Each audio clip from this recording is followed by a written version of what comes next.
영혼의 근육을 키우는 방법이란 제목으로 말씀을 나누고자 합니다. 우리가 육체를 단련해서 아주 조각 같은 몸매를 만드는 사람들을 보면 감탄을 자아내곤 합니다. 아름다운 몸매를 유지하는 사람들은 그 몸매를 단련하고 유지하기 위해서 평소에 음식과 생활을 절제하는 모습을 보여줍니다. 심지어 극단적인 절제를 하면서까지 몸매를 만들고자 합니다. 이들은 육체의 아름다움을 위해 먹고 노는 그런 모든 즐거움을 포기하면서까지 단련을 하려고 애를 쓰지요. 성경은 이렇게 육체의 단련을 하는 것은 약간의 유익이 있다라고 말씀하고 있어요. 그럼 큰 유익은 무엇일까요? 네, 바로 영혼을 단련하는 것입니다. 육체의 단련으로 얻을 수 있는 유익이 아름다움 말고도 건강과 활력과 그리고 자신감까지 얻게 되는 것을 우리가 생각해 본다면 우리의 영혼을 단련하는 것은 얼마나 큰 유익이 될지 실로 상상할 수 없을 것입니다. 그런데 오늘 본문은 우리가 왜 영혼을 단련해야 하나 그 이유를 밝히고 있습니다. 바로 불시험을 이기기 위해서예요. 아니 사실은 이 불시험 자체가 시험이라기보다는 우리의 영혼을 단련하는 수단이 되기도 합니다. 소위 사회에서 성공하거나 명예를 얻은 사람들 가운데 상당한 숫자의 사람들이 어려움을 견디고 고난을 참고 인내하며 그 자리에 오른 것을 알 수 있어요. 사람은 무엇을 얻기 위해서 참고 견디고 노력해야 얻을 수 있다는 것을 누구나 압니다. 그 과정이 어렵고 싫기 때문에 편법을 사용하거나 사기를 치는 것 아니겠습니까? 그런데 이것이 영혼의 문제로 다가온다면 절대로 이렇게 사기나 편법으로 영혼을 단련할 방법이 없다는 거예요. 통하지가 않습니다. 시간을 들이고 노력과 인내를 통해 우리의 영혼은 단련되어 갑니다. 그러한 단련의 수단이 바로 불시험이에요. 여기서의 불시험의 불은 단순히 fire라는 그 불이 아니라 활활 타고 있는 버닝의 상태를 말하는 거예요. 베드로전서가 쓰여질 당시에 아까 제가 말씀을 안 드렸지만 로마 제국 치하에 이스라엘이 고통 중에 있던 때예요. 그리고 이 로마 제국은 기독교 신자들을 무신론자다라고 부르면서, 왜 무신론자라면 자기들은 굉장히 많은 신을 섬기는데 기독교인만이 유일신만 섬긴다 그래가지고 무신론자라고 불렀어요. 이 무신론자들을 회유해도 안 되고 겁박을 해도 안 되니까 어떤 수단을 썼냐면 고문을 하고 심지어 불에 태워 죽이면서까지 회유를 하려고 노력했어요. 특히 지도자들을. 아마도 베드로 사도는 그렇게 화형당하면서까지도 믿음을 지키는 동료들의 모습을 상상하며 이 글을 썼을지도 모르겠습니다. 그것은 우리 육체를 단련할 때도 참고 견디며 시간과 노력을 들여야 되는 것처럼 우리의 영혼을 단련하는 것에도 시간과 노력과 인내가 필요하다는 거예요. 예수님을 나의 구주와 주님으로 고백하고 세례를 받았다고 해서 곧바로 죽음을 불사하는 믿음의 용사가 되지는 않습니다. 간혹 그렇게 믿자마자 죽음도 불사하는 믿음을 보이는 사람들이 역사적으로 있어는 왔죠. 하지만 정말 특별한 경우고 일반적으로는 그렇지 않아요. 세월을 보내면서 여러 가지 어려움을 겪죠. 그 어려움 가운데 말씀과 기도에 창념하면서 하나님을 만나보고 경험해본 사람들이, 그리고 그런 것들이 반복될수록 우리의 믿음은 자라가는 거예요. 그래서 어느 시기가 되었을 때 그 고난과 어려움을 견디고 인내한 사람은 순교도 불사할 수 있는 믿음의 사람이 되는 것입니다. 그럼 어떻게 하면 이 불시험을 견디고 우리의 영혼을 단련할 수 있을까요? 고린도전서 10장 13절을 보면 이렇게 쓰여 있습니다. 사람이 감당할 시험 밖에는 너희가 당한 것이 없나니 오직 하나님은 미쁘사 너희가 감당하지 못할 시험 당함을 허락하지 아니하시고 시험 당할 즈음에 또한 피할 길을 내사 너희로 능히 감당하게 하시느니라. 이렇게 말씀하고 있습니다. 그만큼의 어려움을 통해 우리의 영혼이 단련된다는 말이에요.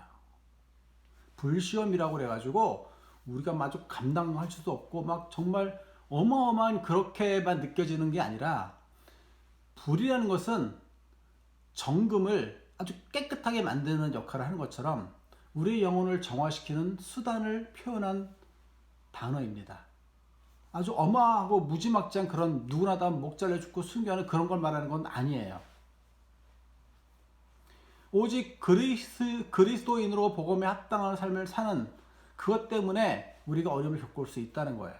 그리고 그런 어려움을 통해 우리 영혼은 단련되어 갑니다. 18절에 보면, 오늘 본문 18절을 보십시오.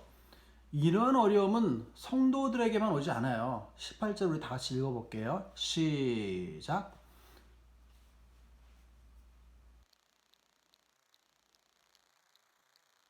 하나님의 심판을 의미합니다. 성도가 고난받는 것은 분명히 우리 영혼의 유익이 돼요. 그렇다면 언제까지 고난당할까요? 그 끝은 있는 것일까요? 네, 있어요. 바로 우리 주님 다시 오실 때까지. 오셔서 이 세상을 심판하십니다. 첫 번째로 오셨을 때는 구원자로 오셨어요. 자비로우신 하나님으로 오셨어요. 그렇지만 두 번째, 재림하시는 예수님은 무시무시한 심판주로 오시는 거예요. 그 심판에서 단련된 우리의 영혼이 견디고 또 능히 이기게 하시는 겁니다. 성도의 고난은, 성도가 고난당하는 그 과정에서는 우리 주님이 우리와 함께 하셔서 능히 감당할 수 있게 해주세요. 그런데 이 심판날에 믿지 않았던, 영혼을 단련하지 않았던 사람들은 결코 이 심판을 견디거나 벗어날 방법이 없다는 거예요. 심판에서 견디고 피할 수 있는 비결은 이 세상 살아있는 동안에 주님의 이름으로 핍박을 받으며 영혼을 단련시킨 성도들 뿐입니다. 그렇기 때문에 믿음을 지키는 것이, 또 어려움을 겪는 것이 우리에게 기쁨이 될 수 있는 거예요. 13절 제가 읽겠습니다.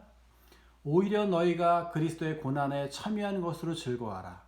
이는 그의 영광을 나타내실 때에 너희로 즐거워하고 기뻐하게 하려 함이라. 이렇게 말하고 있어요. 우리의 고난은 복음을 지키고 복음의 열매를 맺으려고 노력하는 그러한 사람에게만 해당되는 고난이에요. 만일 어떤 성도가 자기가 잘못한 것 때문에 어려움을 겪는다면 그것은 고난이라 부르지 않습니다. 우리 주님이 다시 오실 그날에 우리의 영혼이 단련되어 있다면 우리 주님은 천국잔치에 초대하시고 우리를 그 잔치 즐거움에 함께 참여시킬 것입니다. 사랑하는 성도 여러분, 우리에게 오는 불시험을 이상하게 여기지 마십시오. 당연한 일이라 여기시고 묵묵히 그 시험을 견디며 우리 주님의 고난을 생각해 보십시오. 그러면 우리의 영혼이 단련되어 주님의 기뻐하시는 성도로 자라갈 것이에요. 오직 오늘이라 불리우는 이 날에 우리 주님의 고난에 동참하는 것으로 기뻐하며, 또 주님의 고난에 동참함으로 우리의 영혼이 단련되고 자라가는 것으로 기뻐하시기를 진심으로 바랍니다. 우리 자신만 아니라 우리 주변과 또 우리의 선조들과 또 우리 주님 다시 오실 때까지 있을 우리의 후손들이 당할 고난, 당해왔던 고난, 당하고 있는 고난을 묵상해 보십시오. 결코 우리만이, 나만이 당하는 어려움이 아니라는 것을 발견하게 될 것입니다. 지금도 공산권과 이슬람 국가에서는 우리 교회와 같이 이 소규모의 교회들이 정말 많아요. 근데 우리처럼 마음 놓고 찬양을 부르거나 기도를 하거나 언제든지 말씀을 펼쳐놓고 읽을 수 없는 환경입니다. 그분들은 말 그대로 목숨을 걸고 신앙생활을 해야만 하고, 붙잡히기라도 한다면 죽음을 각오해야 해요. 말 그대로 예수님을 나의 구주와 나의 주님으로 인정하는 것은 날 죽여도 좋습니다 라고 하는 것과 다를 게 없어요. 힘내십시오. 이라 불리우는 이 날에 우리 주 예수 그리스도의 은혜와 긍휼하심으로 묵묵히 이 고난을 이겨내시고 승리하시기를 우리 주 예수 그리스도 이름으로 축원드립니다. 기도하겠습니다. 하나님, 우리에게 고난을 주셔서 우리의 영혼을 단련시켜 주심을 감사합니다. 우리가 우리 자신과 내 형제 자매를 돌아보며 이 고난의 때에 서로 위로하며 힘을 주며 잘 극복하고 이겨낼 수 있도록 도와주시고 오직 예수 그리스도께서 먼저 받으신 그 고난에 동참함으로 기뻐하며 영광 돌리게 하여 주시옵소서. 주 예수 그리스도 이름으로 기도합니다. 아멘.